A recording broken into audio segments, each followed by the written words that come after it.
அனைவருக்கும் வணக்கம். ஒரு நிமிட வினாக்கள். முதல் கேள்வி, பேச்சு மொழிக்கும் எழுத்து மொழிக்கும் இடையே பெரிய அளவில் வேறுபாடு இருந்தால் அஃது எவ்வாறு அழைக்கப்படுகிறது?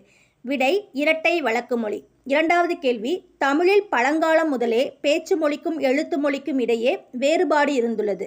தொல்காப்பியர் இவற்றை எவ்வாறு கூறியுள்ளார்? விடை, உலக வழக்கு, செய்யுள் வழக்கு.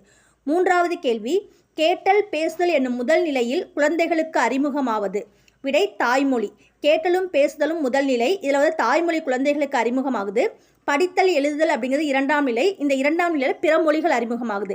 நான்காவது கேள்வி, திருத்தமான மொழிநடையில் அமைவது எழுத்து மொழி. காரணம், எழுத்து மொழி சிந்தித்து எழுதப்படுவதாலும் பிழைகள் ஏற்பட்டால் திருத்திக் கொள்ள வாய்ப்பு இருப்பதாலும்.